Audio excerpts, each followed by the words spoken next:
Hi all. Cut off അതായത് NEET exam കഴിഞ്ഞ് നിങ്ങൾ എനിക്ക് തോന്നുന്നു ഒന്ന് റിലാക്സ് ആവേണ്ട സമയത്ത് നിങ്ങൾ ഏറ്റവും കൂടുതൽ കേൾക്കുന്ന അല്ലെങ്കിൽ ഏറ്റവും കൂടുതൽ പേടിച്ചിരിക്കുന്ന ഒരു കാര്യമായിരിക്കും അല്ലേ, കട്ട് ഓഫ് എത്രയായിരിക്കും, ഞാൻ കട്ട് ഓഫ് ക്രോസ് ചെയ്യുമോ, എനിക്ക് പ്രാവശ്യം ഒരു മെഡിക്കൽ സീറ്റ് കിട്ടുമോ, ഗവൺമെൻറ് മെഡിക്കൽ സീറ്റ് കിട്ടുമോ, ഇങ്ങനെയുള്ള കാര്യങ്ങളായിരിക്കും നിങ്ങളിപ്പം ഏറ്റവും കൂടുതൽ ബോധേഡാവേണ്ടത്. So first of all exam കഴിഞ്ഞതേ ഉള്ളൂ, മാക്സിമം ഒന്ന് റിലാക്സ് ആയിരിക്കാൻ ശ്രമിക്കുക. നിങ്ങൾ കാണേണ്ട വീഡിയോസ് നിങ്ങൾ ഒന്ന് ചാനൽ ചെയ്ത് നിങ്ങൾ എന്ത് ചെയ്യുക, ഉള്ളിലേക്ക് ഒന്ന് റിലാക്സ് ആയി തന്നെ എന്ത് ചെയ്യുക, ഓരോ കാര്യങ്ങളും അപ്രോച്ച് ചെയ്യാൻ ശ്രമിക്കുക. കാരണം ഒരു വർഷത്തോളം നിങ്ങൾ കണ്ടിന്യൂസ്ലി പഠിച്ചതാണ്, you guys deserve a break. അത് ഫസ്റ്റ് ഓഫ് ഓൾ മനസ്സിലാക്കുക. നമുക്ക് ഒന്ന് ഫാക്ട് ചെക്കാണ് ശരിക്കും. അതായത് നമുക്കറിയാം ഈ വർഷത്തെ നീറ്റ് സ്കോർ അല്ലെങ്കിൽ സ്കോർ അനാലിസിസ് ഒക്കെ ആൻസർ കീസിൻ്റെയൊക്കെ ബേസിലൊക്കെ നിങ്ങൾ നോക്കിയിട്ടുണ്ടാവും. ഇനി നമ്മുടെ ഒഫീഷ്യൽ ആൻസർ കീസ് വരാനിരിക്കുന്നതേ ഉള്ളൂ. അതിന് ശേഷമായിരിക്കും റിസൾട്ട്സ് ഒക്കെ അനൗൺസ് ചെയ്യുക.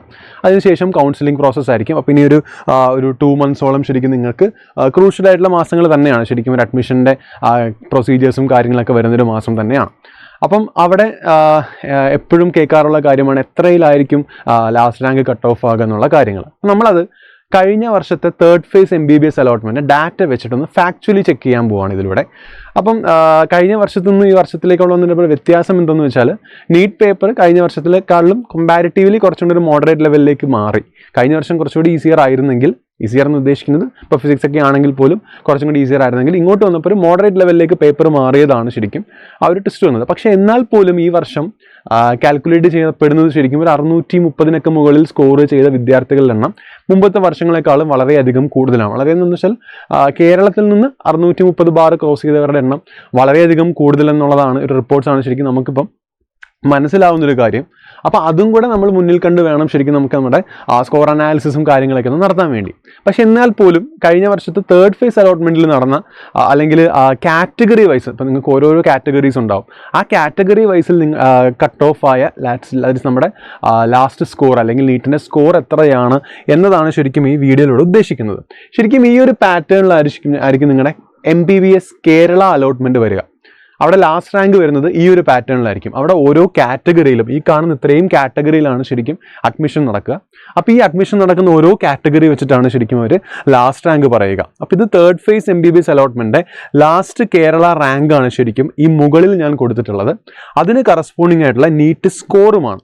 സോ ഫസ്റ്റ് ഓഫ് ഓൾ നമുക്ക് ഈ ഒരു ഡാറ്റ കഴിഞ്ഞ വർഷം എങ്ങനെ അഡ്മിഷൻ നടന്നു എന്നുള്ള അനാലിസിസ് മാത്രമേ ഉള്ളൂ. ഈ വർഷം ഇതിൽ നിന്നും താഴാൻ സാധ്യത വളരെ കുറവാണ്. എന്നാലും ചിലപ്പോൾ ഒരു പ്ലസ് നമുക്ക് പ്രതീക്ഷിക്കാം, ഒരു ചെറിയൊരു ജമ്പ് നമുക്ക് എന്ത് ചെയ്യാം, പ്രതീക്ഷിക്കാം. അതേ ഉള്ളൂ ശരിക്കും ഈ വർഷം നമ്മൾ ഏറ്റവും കൂടുതൽ ശ്രദ്ധിക്കേണ്ട ഒരു കാര്യം. ചെറിയൊരു ജമ്പ് ചിലപ്പോൾ എന്ത് ചെയ്യാം, ഈ പറഞ്ഞ പോലെ 630 അബോവ് കുട്ടികളുടെ എണ്ണം ആ ഒരു ബാറിൽ കൂടുന്നതനുസരിച്ച് ഇവിടുന്ന് ഈ ജനറൽ ഈ പറഞ്ഞിരിക്കുന്ന കട്ട് ഓഫിൽ നിന്നും ചെറിയൊരു ജമ്പ് നമുക്ക് പ്രതീക്ഷിക്കാവുന്നതാണ്. അപ്പോൾ ടോട്ടൽ ഗവൺമെൻറ് സീറ്റ്സ് നിങ്ങളെ സംബന്ധിച്ചിടത്തോളം അറിയാം 1755 ഗവൺമെൻറ് സീറ്റുകളാണ് ശരിക്കും. അപ്രോക്സിമേറ്റ്ലി 1755 ഗവൺമെൻറ് സീറ്റുകളാണ് കേരളത്തിലുള്ളത്. അപ്പോൾ ഇത്രയും സീറ്റുകളിലേക്കാണ് ശരിക്കും അലോട്ട്മെൻറ്റ് നടക്കുക. അവിടെ തന്നെ ഈ സീറ്റുകളിൽ തന്നെ സ്റ്റേറ്റ് മെറിറ്റ് അതുപോലെ തന്നെ OBC ബാക്കി കാറ്റഗറീസ് വരുന്ന രീതിയിലാണ് ശരിക്കും അഡ്മിഷൻ അറേഞ്ച് ചെയ്തിട്ടുള്ളത്. അപ്പോൾ ഇത്രയും സീറ്റുകളിലേക്ക് മത്സരിക്കുന്ന കുട്ടികളുടെ എണ്ണവും ഇതേപോലെ തന്നെ ഉറപ്പായിട്ടും കൂടുതൽ തന്നെയാണ്. അപ്പോൾ അതിനനുസരിച്ച് നിങ്ങളുടെ റാങ്കും കാറ്റഗറിൻ്റെയും ബേസിലായിരിക്കും ശരിക്കും നിങ്ങൾക്ക് അഡ്മിഷൻ അലോട്ട് ചെയ്യുക. അപ്പോൾ ഇത് ആക്ച്വലി കഴിഞ്ഞ വർഷത്തെ ഒരു പിക്ചറാണ്, എങ്ങനെയായിരുന്നു അവിടുത്തെ. അപ്പം ഈ പിക്ചറിന്ന് കാണുന്ന ഈ ലാസ്റ്റ് 3rd phase അലോട്ട്മെൻ്റ് ആണ്.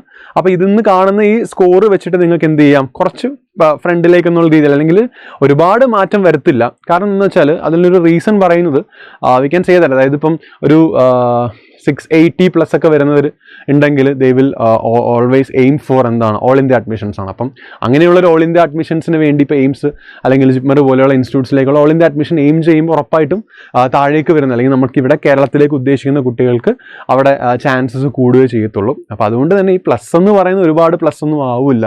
ചിലപ്പോൾ നമുക്ക് ഇതിൽ തന്നെ എക്സ്പെക്ട് ചെയ്യാവുന്ന റേഞ്ചിലായിരിക്കും വരിക. ചിലപ്പോൾ കാറ്റഗറി കട്ട് ഓഫ് സ്റ്റേറ്റ് മെറിറ്റൊക്കെ ശരിക്കും പറഞ്ഞാൽ കഴിഞ്ഞ കാലത്തെ കട്ട് ഓഫ് 640 ആയിരുന്നു. ജനറൽ കാറ്റഗറി ജനറൽ കാറ്റഗറി ആയിരുന്നെങ്കിൽ 640 കയറിയത്. പക്ഷെ എന്നാലും അത് കഴിഞ്ഞുള്ള അവസാനത്തെ അലോട്ട്മെൻറ്റിൽ സപ്ലിമെൻ്ററി അലോട്ട്മെൻറ്റിൽ ചെറിയ ഷിഫ്റ്റുകളൊക്കെ വന്നിട്ടുണ്ടായാലും എന്നാൽ പോലും അത് നമുക്ക് 3rd phase വരെ പ്രഡിക്റ്റബിൾ ആയിട്ടൊന്ന് കമ്പയർ ചെയ്യാൻ പറ്റത്തുള്ളൂ. ഇപ്പോൾ ഈ പറഞ്ഞ പോലെ ഉയർന്ന മാർക്ക് കിട്ടിയുള്ള കുട്ടികളുടെ എണ്ണം കൂടുതലാണ്, ഇറ്റ്സ് വെരി ഗുഡ്. പക്ഷേ അതവർ കൂടുതലുമായും ഓൾ ഇന്ത്യ കോട്ട അല്ലെങ്കിൽ ഓൾ ഇന്ത്യ വഴിയുള്ള MBBS അഡ്മിഷൻസ് ആയിരിക്കും എയിം ചെയ്തിട്ടുണ്ടാവുക. അപ്പോൾ അങ്ങനെയാണെങ്കിൽ നമ്മുടെ ചാൻസുകൾ അല്ലെങ്കിൽ ഈ ഒരു റേഞ്ചിൽ വരുന്ന ഒരു 600 ആ ഒരു റേഞ്ചിലേക്ക് വരുന്ന ആൾക്കാരുടെ കേരളത്തിലേക്ക് കിട്ടാനുള്ള ജനറൽ കാറ്റഗറി കേരളത്തിൽ കിട്ടാനുള്ള ചാൻസുകൾ അത് കൂട്ടത്തേ ഉള്ളൂ. അപ്പോൾ ഇത് കഴിഞ്ഞ വർഷം ഓരോ കാറ്റഗറി വൈസായിട്ട് നടന്ന അലോട്ട്മെൻറ്റിൻ്റെ സ്കോറുകളാണ് ഈ കാണിച്ചിരിക്കുന്നതെല്ലാം നീറ്റ് സ്കോറുകളാണ്. അപ്പം ഇത് കഴിഞ്ഞ കൊല്ലത്തെയാണ്, പക്ഷെ അപ്പം എങ്ങനെയാണെന്നുള്ളൊരു പിക്ചർ ആയിരിക്കും ശരിക്കും ഇത് നിങ്ങൾക്ക് ഇവിടെ കിട്ടുക. കഴിഞ്ഞ വർഷം NEET score for state merit അല്ലെങ്കിൽ ജനറൽ കാറ്റഗറിയിലുള്ള നീറ്റ് സ്കോർ കട്ട് ഓഫ് എന്ന് പറയുന്നത് ഇതെല്ലാം എല്ലാ കോളേജസിലെയും അല്ല, ലാസ്റ്റ് റാങ്ക് ഏറ്റവും കുറഞ്ഞ റാങ്ക് ആവശ്യമായ മെഡിക്കൽ കോളേജിലെ കട്ട് ഓഫ് ആണ് ഈ കൊടുത്തിരിക്കുന്നത്. ബാക്കി കോളേജസിൽ ഇതിലും ഉയർന്ന കട്ട് ഓഫ് ആണ് ശരിക്കും അവർ ഉദ്ദേശിക്കുന്നതെന്ന് അർത്ഥം. ഇത് നിങ്ങൾക്ക് മിനിമം കേരളത്തിൽ ഗവൺമെൻറ് സീറ്റ് കിട്ടാനുള്ള ഇതായിട്ടാണ് ശരിക്കും സ്റ്റേറ്റ് മെറിറ്റ് റാങ്ക് അല്ലെങ്കിൽ കാറ്റഗറി റാങ്ക് ആയിട്ടാണ് അവർ നമ്മുടെ വെബ്സൈറ്റിൽ കൊടുത്തിട്ടുള്ളത്. സോ ഇവിടെ നിങ്ങൾ നോക്കുക 640 എന്ന് പറയുന്നത് ശരിക്കും സ്റ്റേറ്റ് മെറിറ്റിലായിരുന്നു. ജനറൽ കാറ്റഗറിയിൽ തേർഡ് അലോട്ട്മെന്റിൽ കയറിയ ലാസ്റ്റ് റാങ്ക് ഇതായിരുന്നു, ഈ ഒരു റേഞ്ചിലായിരുന്നു വന്നത്. അതേസമയം നമ്മൾ EWS കാറ്റഗറിയിലേക്ക് വന്നപ്പോൾ അവിടുത്തെ ദാറ്റ് ഈസ് 585 ആയിരുന്നു.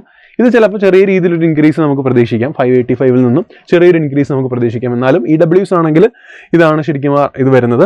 ഈഴവ കാറ്റഗറി ആയിരുന്നെങ്കിൽ കഴിഞ്ഞ കൊല്ലം 613 ആയിരുന്നു ഒരു ലാസ്റ്റ് മീൻസ് കുറഞ്ഞ റാങ്ക് ആവശ്യമായ ഒരു ഗവൺമെൻറ് മെഡിക്കൽ കോളേജിലേക്ക് കയറി കണ്ടിരുന്ന സ്കോർ എന്ന് പറയുന്നത്. ഇറ്റ് മേ ചേഞ്ച്, ഇതിൽ നിന്ന് ചെറിയൊരു ഷിഫ്റ്റോ അല്ലെങ്കിൽ ജമ്പോ നമുക്ക് പ്രതീക്ഷിക്കാം. പക്ഷേ ആ ഒരു അറൗണ്ട് ഇൻ ആൻഡ് അറൗണ്ട് ഇതിൻ്റെ ഇടയിൽ ഇൻ ആൻഡ് അറൗണ്ട് ആയിട്ടൊരു സ്കോർ ആയിരിക്കും നമുക്ക് പ്രതീക്ഷിക്കാൻ സാധിക്കുക. മുസ്ലിം കാറ്റഗറി 626 ആയിരുന്നു, BH കാറ്റഗറി 592 ആയിരുന്നു, ലാറ്റിൻ കാറ്റഗറി 584 ആയിരുന്നു, Dheevara category 537, Vishwakarma 605, BX other backward question category 585 ആയിരുന്നു, കുടുംബി കാറ്റഗറി 432 ആയിരുന്നു, KN 7 കാറ്റഗറി 503 ആയിരുന്നു, SC 448ഉം ST 341ലുമായിരുന്നു. ഏറ്റവും തേർഡ് ഫേസ് അലോട്ട്മെന്റിൽ ഏറ്റവും കുറഞ്ഞ റാങ്ക് ആവശ്യമായ ഗവൺമെന്റ് മെഡിക്കൽ കോളേജിൽ കയറാനുള്ള ലാസ്റ്റ് റാങ്ക് എന്ന് പറയുന്നത്. സോ ദിസ് ഇസ് സബ്ജക്റ്റീവ് ആണ്, കാരണം ആ വർഷം നടന്നതിൻ്റെ ട്രെൻഡ് അനുസരിച്ചാണ് പോവുക.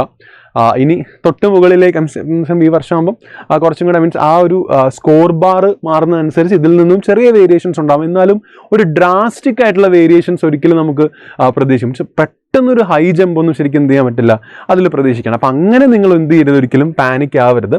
ഇതിൽ നിന്നുമുള്ളൊരു ചെറിയൊരു ഹൈക്ക് അത്രയും വിചാരിച്ചാൽ മതി. അല്ലാണ്ട് ഒരു ഡ്രാസ്റ്റിക് വേരിയേഷൻ ഉറപ്പായിട്ടും നിങ്ങൾ അതിൽ പേടിക്കേണ്ട, അങ്ങനെ ഒരു പാനിക് ആവേണ്ട ആവശ്യമില്ല. ഈ ഒരു സമയത്ത് നിങ്ങൾ ജസ്റ്റ് സ്കോർസൊക്കെ കാൽക്കുലേറ്റ് ചെയ്ത് വെക്കുക. കാരണം എക്സാം കഴിഞ്ഞു, നമ്മളെ കൊണ്ടൊന്നും ചെയ്യാൻ പറ്റാത്തൊരിതിലാണ് ശരിക്കും എക്സാം കഴിഞ്ഞു. ബാക്കിയെല്ലാം ഇനി അലോട്ട്മെൻറ്റ് പ്രോസസ്സിൻ്റെയും റാങ്ക് ലിസ്റ്റിൻ്റെയും ബേസിലാണ്. നമ്മൾ ചെയ്യേണ്ട കാര്യങ്ങൾ നമ്മളെല്ലാം ഓൾറെഡി ചെയ്ത് തീർത്തു. അപ്പോൾ ജസ്റ്റ് ഇതാണെന്നുള്ളൊരു ഐഡിയയിലും അറിഞ്ഞിരിക്കുക. പിന്നെ നിങ്ങൾ പയ്യെ ഓരോ ഇപ്പം കോളേജുകളെ കുറിച്ചൊക്കെ ഫ്രീ ആയിട്ടിരിക്കുന്ന സമയത്ത് കോളേജുകളെ കുറിച്ചൊക്കെ ഒരു ചെറിയ പഠനമൊക്കെ നടത്തി. കഴിഞ്ഞ വർഷം നടന്നിരുന്ന ഏറ്റവും ഇപ്പോൾ ഓൾ ഇന്ത്യയിലാണെങ്കിലും ഇങ്ങനെ നടന്നിരുന്നു. അപ്പോൾ നമുക്ക് 2 കോട്ടയുണ്ടെന്ന് നിങ്ങൾക്കറിയാം ഉറപ്പായിട്ടും. സ്റ്റേറ്റ് കോട്ടയുണ്ട് 85%, ഓൾ ഇന്ത്യ കോട്ടയുണ്ട്. അപ്പോൾ അതിൽ രണ്ടിലും എങ്ങനെയായിരുന്നു നടന്നത് നിങ്ങൾക്ക് ആരെങ്കിലും ഇതിന് മുമ്പ് അറിയാമെങ്കിൽ അവരോടൊക്കെ ഒന്ന് വിളിച്ചന്വേഷിച്ച് അങ്ങനെ കുറച്ച് കാര്യങ്ങളൊക്കെ ജസ്റ്റ് ഒന്ന് കിട്ടിയിട്ടില്ലേ കാമായിട്ട് റിലാക്സ്ഡ് ആയിട്ട് തന്നെ ഇരിക്കാൻ ശ്രമിക്കുക. അങ്ങനെ ഓരോന്ന് കാര്യങ്ങൾ പ്രീ പ്ലാൻ ചെയ്യാൻ ശ്രമിക്കുക. അപ്പോൾ ഇതായിരുന്നു ശരിക്കും കേരളത്തിൽ കട്ട് ഓഫ് ആയ, അതായത് കേരള MBBS കോഴ്സുകളിൽ കട്ട് ഓഫ് ആയ റാങ്കുകൾ എന്ന് പറയുന്നത്. MBBS മാത്രമല്ല നീട്ട് നിങ്ങൾക്കറിയാം. ഇനി നമുക്ക് ഇതേപോലെ BDSും വെറ്റിനറി, അഗ്രികൾച്ചർ, ആയുർവേദ അങ്ങനെയുള്ള പല കോഴ്സുകളിലേക്കുള്ള ലാസ്റ്റ് റാങ്ക് കട്ട് ഓഫ് നമുക്കിനി കാണാം. സോ അത് നമുക്ക് ഈ വീഡിയോ ആയിട്ട് തന്നെ ചെയ്യാം. So thank you so much. By.